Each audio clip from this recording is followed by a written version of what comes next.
Museum Negeri Sumatera Utara yang terletak di Jalan HM Joni nomor 51, Teladan Barat, Medan Kota, merupakan destinasi yang memungkinkan pengunjung untuk memperoleh pemahaman yang mendalam tentang warisan budaya yang kaya dan beragam dari wilayah Sumatera Utara.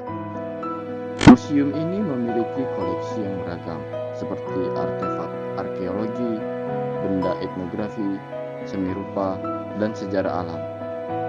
Museum Negeri Sumatera Utara berdiri sejak tahun 1982. Namun peletakan koleksi pertama yang diresmikan oleh Presiden Soekarno telah berlangsung sejak tahun 1954. Museum Negeri Sumatera Utara ini memberikan akses terbuka bagi masyarakat umum pada hari Selasa, Rabu, Kamis, Jumat, Sabtu, dan Minggu, mulai dari pukul 9 pagi hingga pukul 4 sore dengan tiket masuk yang sangat terjangkau yaitu 5.000 per orang. Zaman logam merupakan periode penting dalam evolusi peradaban manusia yang ditandai dengan kemampuan mengolah dan memanfaatkan logam untuk keperluan hidup. Periode ini menandai transisi penting dari penggunaan batu dan kayu sebagai bahan utama pembuatan alat, menjadi pemanfaatan logam yang memiliki kekuatan dan daya tahan lebih baik. Zaman ini terbagi dalam beberapa fase berdasarkan jenis logam yang dominan digunakan, yaitu mencakup zaman tembaga, perunggu, dan besi. Masing-masing fase membawa kemajuan teknologi yang signifikan dan berdampak luas pada perkembangan peradaban, mulai dari sistem pertanian, perdagangan, hierarki sosial, hingga kemampuan militer dan ekspansi wilayah. Setiap fase pada zaman logam memberikan berbagai peninggalan yang tersebar di Nusantara. Dimulai dari fase tembaga yang mempunyai peninggalan berupa mata kapak, pisau, tombak, serta perhiasan tembaga. Kemudian pada fase perunggu mempunyai peninggalan berupa nekara perunggu atau genderang upacara yang tersebar di Bali, Jawa, Sumatera, dan Kalimantan.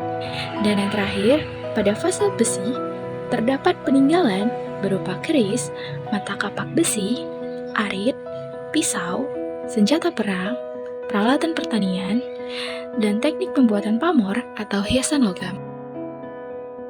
Adapun peninggalan-peninggalan pada zaman logam di Museum Negeri Sumatera Utara yaitu yang pertama ada alat-alat pandai besi, yang kedua ada alat berkebun, ketiga alat bertani, keempat perhiasan tradisional, yang kelima ada senjata dan perlengkapan. Untuk alat-alat pandai besi ini banyak dihasilkan sejak zaman dahulu, yaitu zaman logam, yang mana masyarakat tradisional di Sumatera Utara juga telah menghasilkan banyak alat-alat dari besi atau logam untuk mempermudah kehidupan mereka. Nah, mereka atau para pandai besi juga menggunakan besi dan logam untuk menghasilkan alat-alat besi lainnya. Misalnya, kapit yang digunakan untuk menjepit besi saat dibakar. Landasan yaitu untuk menempa besi yang telah dibakar.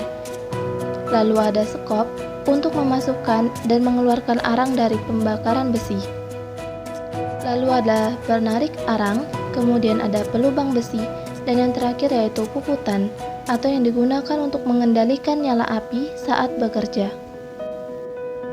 Semua alat-alat ini juga terbuat dari besi atau logam yang telah cukup berkembang pada masa masyarakat tradisional Sumatera Utara. Alat berkebun. Perkebunan tradisional telah dilakukan oleh masyarakat Sumatera Utara sebelum datangnya bangsa asing, dengan tujuan menghidupi kebutuhan mereka, yang dimana tentunya diperlukan alat-alat yang dapat mempermudahkan mereka saat berkebun. Beberapa di antaranya adalah alat yang terbuat dari logam atau besi yang sangat efektif untuk digunakan.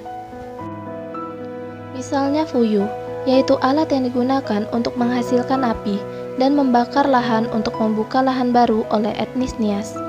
Kemudian ada guris karet, atau alat yang digunakan untuk menggerus pohon karet untuk menghasilkan getahnya. Lalu ada eswan, atau alat sejenis cangkul yang digunakan oleh etnis Batak Toba untuk menggemburkan tanah. Lalu ada ko'o-ko'o goul, atau alat yang digunakan etnis Nias untuk mencungkil ubi. Dan masih banyak lagi alat-alat yang berasal dari besi atau logam yang digunakan untuk berkebun, di mana alat-alat ini adalah perkembangan dari zaman logam sebelumnya pada masyarakat Sumatera Utara. Pada alat sawah dan ladang, di museum ini menunjukkan beberapa alat yang digunakan masyarakat tradisional pedesaan di masa lampau, yang mana beberapa alat-alatnya terbuat dari logam ataupun besi. Senjata dan perlengkapan juga menjadi alat yang berasal dari logam atau besi dan digunakan untuk menjaga atau mempertahankan diri dari bahaya. Berperang dan sekaligus bisa digunakan untuk berburu dengan bahan yang terbuat dari besi atau logam. Senjata dan perlengkapan perang dapat dibuat menjadi alat yang tajam. Perlengkapan beberapa contoh senjata dan perang yang digunakan di masa lampau seperti keris, tombak, pisau, kapak, parang, golok, hingga pedang. Selanjutnya, perhiasan tradisional. Perhiasan tradisional di Sumatera Utara memiliki bentuk dan fungsi yang beragam. Seringkali digunakan dalam upacara adat, pernikahan, dan sebagai simbol kehormatan atau kepercayaan. Beberapa bahan seperti tulang, gading, dan kayu juga digunakan selain logam. Nah, jenis-jenis perhiasan tradisional. Yang pertama itu ada kalung, digunakan pengantin Melayu, wanita Karo, dan pria Nias. Yang kedua ada gelang, dipakai oleh wanita Angkola Mandailing, Simalungun, Karo, Batak Toba, yaitu dari seng, perak, tulang, dan gading. Anting, contohnya padung Karo, anting motif duri Batak Toba, anting sawe dau dari Nias, dan anting pakpak. Cincin dan bros, cincin tapak Raja Sulaiman dari wanita Karo, bros pengantin Melayu. Ikat pinggang atau pending, dipakai pengantin pria Simalungun dan Melayu. Hiasan kepala, bulang dari pakpak, bola hukul dari Nias, dan kondir rupiah dari koin bergambar Ratu Belanda dari Simalungun. Setiap perhiasan mencerminkan identitas budaya, nilai simbolis, dan keindahan dari masing-masing etnis di Sumatera Utara. Sekian dari kelompok 5, jika ada kurang lebihnya mohon dimaafkan. Sekian dan terima kasih.